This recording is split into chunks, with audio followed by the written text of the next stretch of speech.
Dios los continúe bendiciendo, hermanos de la iglesia. Dios es amor y hermanos en general. El tema de hoy se titula Los beneficios de los cultos en el templo. Introducción. Congregarse en el templo es un mandato de Dios. Dios ordenó en los tiempos de la ley que el pueblo se reuniese en el santuario que le había mandado construir, a fin de que la doctrina enseñada por medio de los sacerdotes mantuviese la unidad en la fe.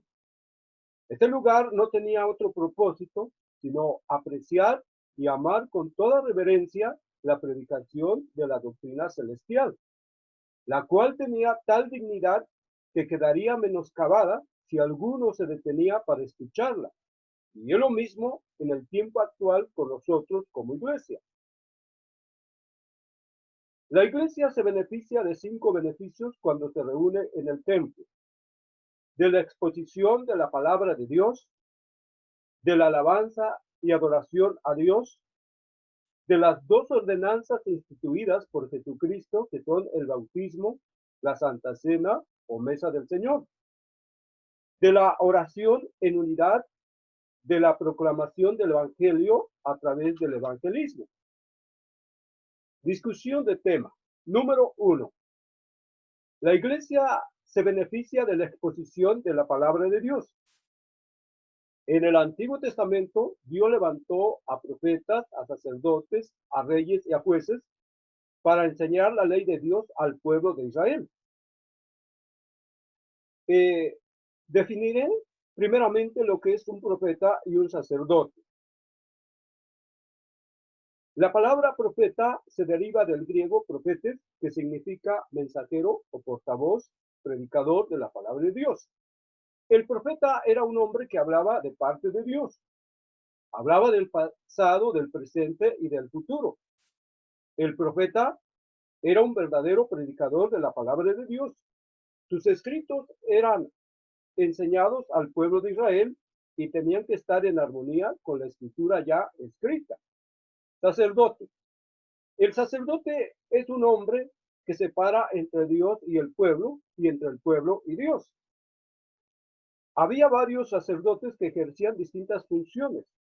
Desde que se edificó el tabernáculo dirigido por Moisés en el desierto, cuando Dios levanta a Aarón como el sumo sacerdote, el cual dirigía a los demás sacerdotes que eran de la tribu de Leví. Estos sacerdotes estaban al cargo del tabernáculo para ofrecer los holocaustos, los sacrificios en favor del pueblo. ¿Cuándo comenzó el oficio de profeta y sacerdote? De acuerdo al libro de Éxodo, de Deuteronomio, la línea profética y sacerdotal comienza con Moisés. En Horeb o en el Sinaí, Israel había demandado una persona para ser la mediadora entre ellos y Dios. Éxodo capítulo 20, versículo 19. Y dijeron a Moisés: habla tú con nosotros y nosotros oiremos. No hable Dios con nosotros para que no muramos. Eso sucedió cuando Dios se manifestó en el Sinaí, de tal manera que el pueblo estaba asustado y pedían un mediador, y en este caso pedían que Moisés hablara en lugar de Dios, y ellos estarían escuchando conscientes de que era palabra de Dios. Deuteronomio capítulo 18, versículo 15. Profeta de en medio de ti, de tus hermanos, como yo, te levantará Jehová tu Dios, a él oiré. La palabra profeta aparece en singular, pero no se refiere a un solo profeta, sino a todos los profetas según el sentido colectivo de la palabra. La institución profética y sacerdotal oficialmente entonces vemos que comenzó con Moisés y tuvo su continuación.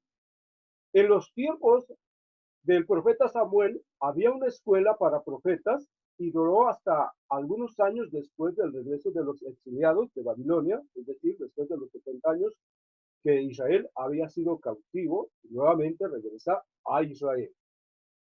¿Cómo distinguir entre el verdadero profeta y el falso profeta? Características del verdadero profeta.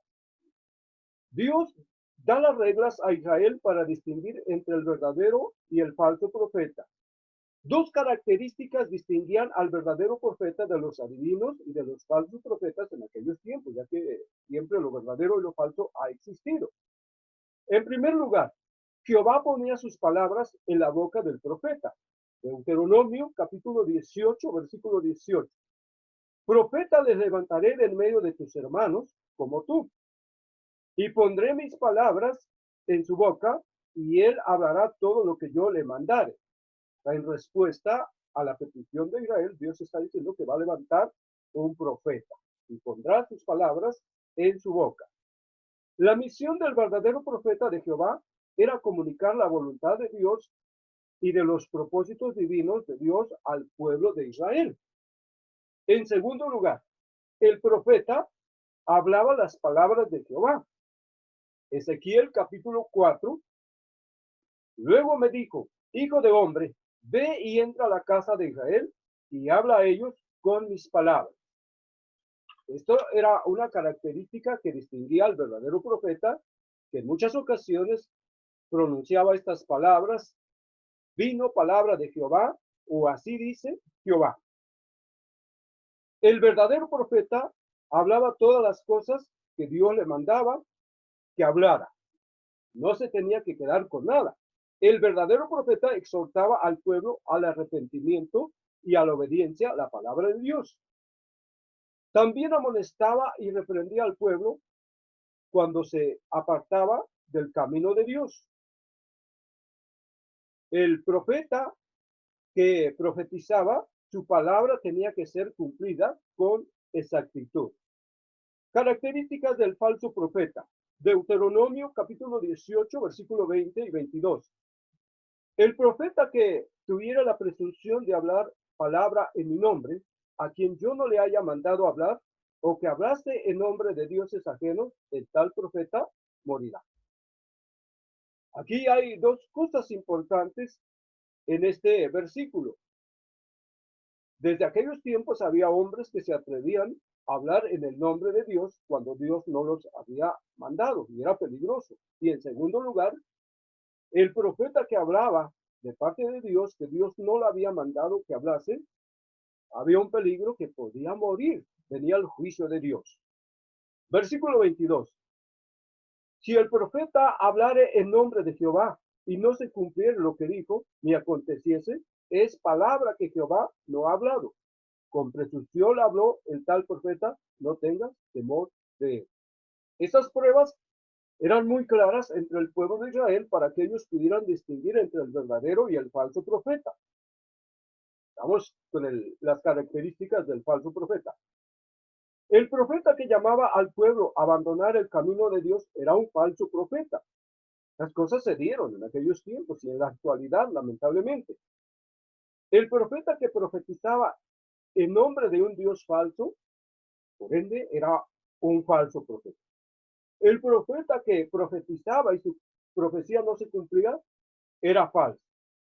Si la palabra del profeta no se cumplía tal como había sido predicha, era señal de que Dios no lo había mandado. Los sacerdotes, al igual que los profetas, enseñaban la ley de Dios al pueblo de Israel. El sacerdote Esdras enseña la ley de Dios al pueblo de Israel.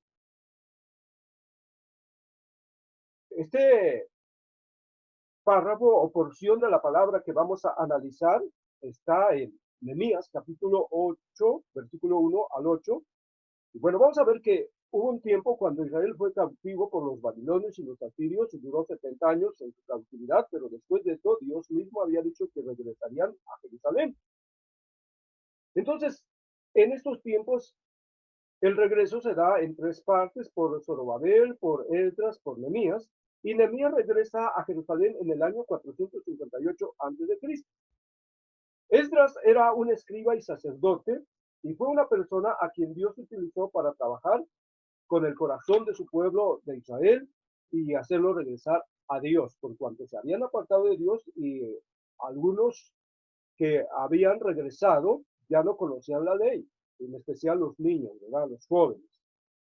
Los escribas eran personas cuya profesión era estudiar detalladamente las escrituras, no solamente para ser enseñadas, sino para ponerlas en práctica en la vida personal de acuerdo al mandato de Dios. Esdras, a petición de Israel, trajo la ley ante todo el pueblo. Nehemías capítulo 8, versículo 1. Y se juntó todo el pueblo como un solo hombre en la plaza que está delante de la puerta de las aguas, y dijeron a Esdras el escriba que trajese el libro de la ley de Moisés, la cual Jehová había dado a Israel. Las murallas tenían 8 entradas. La puerta de las aguas era un lugar espacioso en el que cabía una multitud de personas. La puerta de las aguas estaba al sur de las murallas. Versículo 2 del capítulo 8 de Nehemías. Y el sacerdote Esdras trajo la ley delante de toda la congregación, así de hombres como de mujeres, y de todos los que podían entender, el primer día del mes séptimo. El mes séptimo es Tisni, que corresponde al mes de septiembre y octubre. La asamblea se realizó 5 días después de la terminación de las murallas. El primer día del mes séptimo se celebraba la fiesta de las trompetas. El pueblo de Israel dispuso su corazón para oír y entender la ley de Dios. Nehemías 8, versículo 3. Y leyó en el libro delante de la plaza, que está delante de la puerta de las aguas, desde el alba hasta el mediodía, en presencia de hombres y de mujeres, y de todos los que podían entender, y los oídos de todo el pueblo estaban atentos al libro de la ley. La lectura duró aproximadamente 6 horas, desde que amanece hasta el mediodía. Nehemías 8:8. Y leían en el libro de la ley de Dios claramente y ponían el sentido de modo que entendiesen la lectura. Era una enseñanza con un objetivo claro, de que Israel no solamente escuchase, sino que entendiese, que comprendiese la palabra. Pero también en estos 2 versículos que leíamos, hay cosas importantes. El pueblo puso atención, estaba atento a la ley que se estaba leyendo. Nehemías estaba leyendo, pero también había otros hombres que le ayudaban para transmitir la enseñanza, ya que el pueblo había sido cautivo y muchos es probable que ya no entendían bien el lenguaje hebreo. Entonces, Nehemías y Esdras se toman este trabajo de hacer que el pueblo entendiese la ley. Estaban atentos. Esta debe de ser también la actitud de la iglesia cuando se expone la palabra de Dios. Lamentablemente, hoy en día podemos ver cómo muchos cristianos, aún en el mismo templo, a la hora de exposición de la palabra de Dios, están distraídos en otras cosas que pierden la atención a la palabra de Dios. Esdras y el pueblo bendicen a Dios. Nehemías 8:6. Bendijo entonces Esdras a Jehová, Dios grande. Y todo el pueblo respondió, amén, amén, alzando sus manos, y se humillaron y adoraron a Jehová, inclinados a tierra. Esta es una actitud correcta de reconocer la grandeza de nuestro Dios. El escriba Esdras estaba sobre una plataforma de madera, Nehemías capítulo 8, versículo 4. Y el escriba Esdras estaba sobre un púlpito de madera que habían hecho para ello. El púlpito era una plataforma alta en forma de torre, donde el expositor subía para estar a la vista de las personas y que las personas estuviesen atentas a la enseñanza. La persona que enseña debe de estar a la vista de los oyentes, porque le permite evaluar si están aprendiendo lo que se está exponiendo y que no se pierda la atención a la comunicación de lo que se expone a través de la palabra de Dios. La enseñanza era continua. Esdras capítulo 8, versículo 18. Y leyó Esdras en el libro de la ley de Dios cada día. De acuerdo a estos versículos que estamos analizando, la enseñanza tiene que ser continua. He aquí la importancia de los estudios en serie porque se aprende de una manera en secuencia. Creo que esto también nosotros tenemos que ponerlo en práctica. Entonces, resumiendo, el trabajo que hacía el profeta y el sacerdote, en realidad ellos eran predicadores, exponentes de la palabra de Dios. Por eso es que tenía que haber reglas para avalar sus enseñanzas si eran conforme a la palabra de Dios. Esa era la tarea de los sacerdotes y de los profetas, enseñar al pueblo de Dios la ley de Dios. Número dos, en el Nuevo Testamento Dios ha puesto a pastores y a maestros para instruir a la iglesia. La base de toda enseñanza o predicación debe de ser la Biblia. Segunda carta de Pedro, capítulo 1, versículo 19 al 21. Tenemos también la palabra profética más segura, a la cual hacéis bien en estar atentos como a una antorcha que alumbra en el lugar oscuro, hasta que el día esclarezca y el lucero de la mañana salga en vuestros corazones. Bien dice la palabra de Dios en el Salmo 119, 105, lámpara es a mis pies tu palabra y lumbrera a mi camino. Entonces, la palabra profética, que es la escrita, que no falla, que vino de Dios, es como una antorcha que alumbra a nuestras vidas, que nos permite ver, que nos permite comprender cuál es el propósito de Dios para nosotros. Versículo 20. Entendiendo primero esto, que ninguna profecía de la Escritura es de interpretación privada. Hay reglas de interpretación que se le llama las reglas de la hermenéutica, de la exégesis, son buenas, pero en realidad el intérprete de las Escrituras es el Espíritu Santo, por cuanto se originaron en Dios. Entonces, todo exponente tiene que tener mucho cuidado para explicar las Escrituras y exponerlas de acuerdo al contexto bíblico, ya que ninguna profecía es de interpretación privada. Versículo 21. Porque nunca la profecía fue traída por voluntad humana, sino que los santos hombres de Dios hablaron siendo inspirados por el Espíritu Santo. Es decir, que Dios inspiró a aquellos hombres, puso las palabras que él quería que escribiesen. En algunos casos, primeramente se hablaba y después se escribía. Algunos profetas tenían sus amanuenses, que hoy diríamos los secretarios.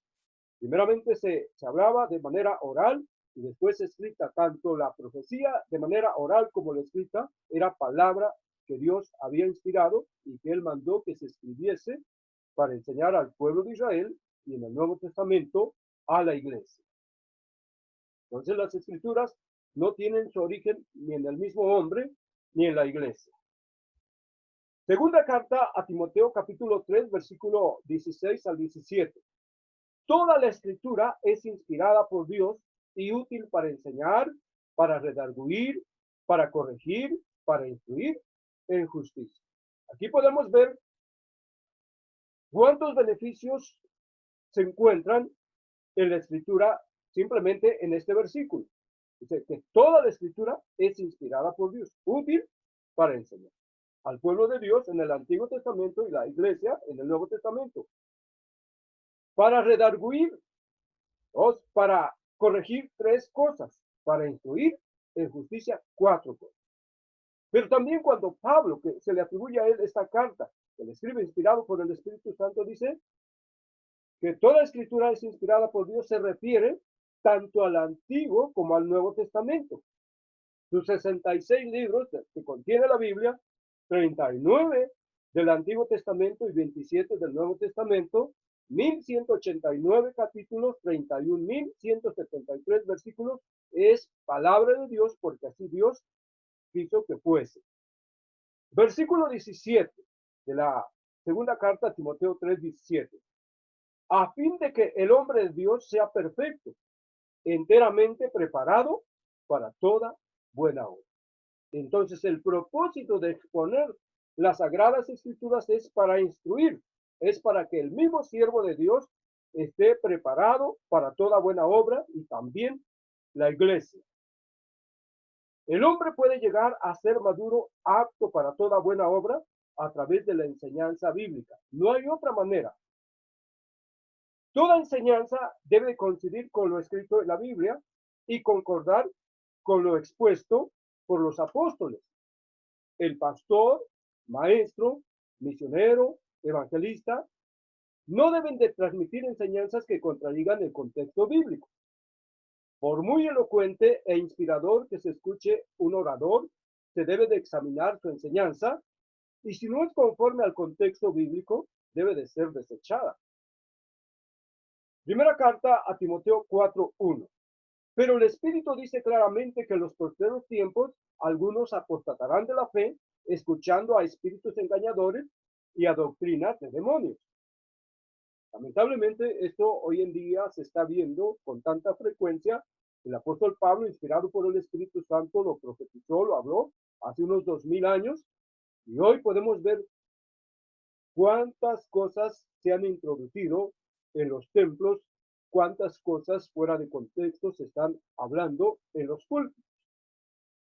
Es lamentable que en los púlpitos se cambie la Biblia por política, humanismo, filosofía y doctrinas de hombres. No es correcto fundamentar la enseñanza o la predicación en experiencias personales. Debemos de creer en la suficiencia de la Biblia. Ninguna experiencia, por más espiritual que pueda parecer, puede ponerse al nivel de la Escritura. La Biblia es suficiente. Tiene el mensaje que Dios quiere dar a su pueblo. Romanos capítulo 15, versículo 4. Porque todo lo que fue escrito en tiempos pasados para nuestra enseñanza se escribió a fin de que por medio de la paciencia y del consuelo de las Escrituras tengamos esperanza. Tanto en el Antiguo como en el Nuevo Testamento, todo lo que Dios mandó que se escribiese para nuestra enseñanza se escribió y no hay más que hacer. La predicación y la enseñanza es para perfeccionar a la iglesia de Jesucristo. Efesios capítulo 4, versículo 11 al 15. Versículo 11. Y él mismo constituyó a unos apóstoles, a otros profetas, a otros evangelistas, a otros pastores y maestros. Este versículo ha sido sacado de contexto por muchos, que han llegado a afirmar que solamente son 5 ministerios que Dios ha dado a la iglesia. Cuando vemos el contexto que aparece en la primera carta a los Corintios, en Romanos, en la primera carta de Pedro, son varios dones de ministerio para edificación de la iglesia. En otra ocasión hablaremos acerca de estos dones. Hay dos clasificaciones principales que el Nuevo Testamento sugiere en cuanto a los dones. En primer lugar, se distingue entre los dones que ponen el fundamento de la iglesia y los dones que sobreedifican sobre el fundamento, de acuerdo a la primera carta a los Corintios 3:10, Efesios 2:20. Dones de oficio que cesaron. Dentro de los dones que ponen el fundamento de la iglesia, evidentemente hay que poner el oficio de apóstol y profeta. Atendiendo a la evidencia al respecto, es justo decir que los dones relacionados con el establecimiento de la iglesia en cuanto al fundamento cumplieron su tarea en el primer siglo, de acuerdo a Hebreos capítulo 2, versículo 3 al 4 y Judas 3:3. Dos de los ministerios mencionados en esta lista tuvieron su trabajo de establecer el fundamento, y esto es confirmado porque la Escritura dice así en Efesios 2:20, edificado sobre el fundamento de los apóstoles y profetas. Entonces, resumiendo este versículo 11, el oficio de apóstol y profeta que pusieron al fundamento cesaron cuando se terminó el canon del Nuevo Testamento. Dones de ministerio de continuación para edificación de la iglesia. Efesios 4:12. A fin de perfeccionar a los santos para la obra del ministerio, para la edificación del cuerpo de Cristo. En los dones de continuación para edificación de la iglesia, que vemos en el contexto, aparte de pastor, maestro, evangelista, misionero, aparecen más de 20 dones de acuerdo al contexto, pero hoy me enfocaré en el pastor y maestro por cuanto su trabajo están centrados en la enseñanza de la palabra de Dios. Versículo 13. Hasta que todos lleguemos a la unidad de la fe y del conocimiento del Hijo de Dios, a un varón perfecto, a la medida de la estatura de la plenitud de Cristo. A través de la instrucción, el cristiano puede llegar a ser maduro en su vida espiritual. Versículo 14. Para que ya no seamos niños fluctuantes, llevados por doquiera de todo viento de doctrina, por estratagema de hombres que para engañar emplean con astucia las artimañas del error. Ya veíamos que desde el Antiguo y Nuevo Testamento siempre ha habido falsos maestros, falsos profetas y falsos apóstoles. Entonces, la enseñanza es para consolidar la vida de los cristianos. Versículo 15. Sino que siguiendo la verdad en amor, crezcamos en aquel que es la cabeza. Esto es Cristo. Nosotros somos un cuerpo en Cristo, no un cuerpo con Cristo, sino un cuerpo en Cristo. La iglesia está formada por todos los miembros que han nacido de nuevo, me refiero a los cristianos que han pasado a ser miembros de la iglesia al hacer profesión de fe y forman un cuerpo en Cristo, son miembros de ese cuerpo y Cristo es la cabeza de ese cuerpo. No hay más. Entonces, el propósito de estos dones de ministerio, ¿verdad? De continuación, para edificación de la iglesia, su propósito es llevar a la madurez, a la perfección, a la iglesia de Jesucristo. Ahora, veamos lo que dice Colosenses capítulo 1, versículo 28. A quien anunciamos, amonestando a todo hombre y enseñando a todo hombre en toda sabiduría, a fin de presentar perfecto en Cristo Jesús a todo hombre. Nuevamente el apóstol Pablo está haciendo hincapié en que la enseñanza es para llevar a la madurez a la iglesia de Jesucristo. Por eso él dice en este versículo, a quien anunciamos, amonestando a todo hombre. O sea, se anuncia el evangelio y enseñando a todo hombre en toda sabiduría, todo el consejo de Dios, a fin de presentar perfecto en Cristo Jesús a todo hombre. Nuestra tarea como pastores, como maestros, exponentes de la palabra del Señor, este debe de ser nuestro objetivo. La finalidad de la predicación de la palabra de Dios es perfeccionar a la iglesia de Jesucristo. Es presentar una iglesia perfecta para que cuando Cristo venga esté preparada. Conclusión. El tema de hoy se tituló Los beneficios de los cultos en el templo. Número 1. La iglesia se beneficia de la exposición de la palabra de Dios. En el Antiguo Testamento Dios levantó a profetas, a sacerdotes, a reyes y a jueces para guiar, para enseñar al pueblo de Israel, para que no se desviara de la verdad. En el Nuevo Testamento Dios ha puesto a pastores y a maestros, a evangelistas y misioneros para instruir a la iglesia. Ahora bien, las mismas pruebas que se aplicaban a los profetas y a sacerdotes en el Antiguo Testamento tienen que aplicarse en la actualidad en los predicadores. Por eso Dios, desde el Antiguo Testamento, dio reglas claras para probar a aquellos que exponían la palabra, aquellos que hablaban en su nombre, para ver si eran verdaderos expositores de la palabra o falsos expositores. La predicación tiene que ser bíblica, tiene que ser cristocéntrica. Solo la predicación de la palabra de Dios puede edificar, puede llevar a la iglesia a la perfección en Cristo Jesús. La palabra enseñanza se traduce del griego didalasquía, que significa instrucción, doctrina, aprendizaje, conocimiento y adiestramiento. Esto indica que la enseñanza debe de ser un proceso constante en la iglesia. Un ejemplo lo vemos en las escuelas, donde el alumno debe de asistir diariamente cierta cantidad de horas para ser enseñado. La predicación y enseñanza debe de ser expositiva y sistemática.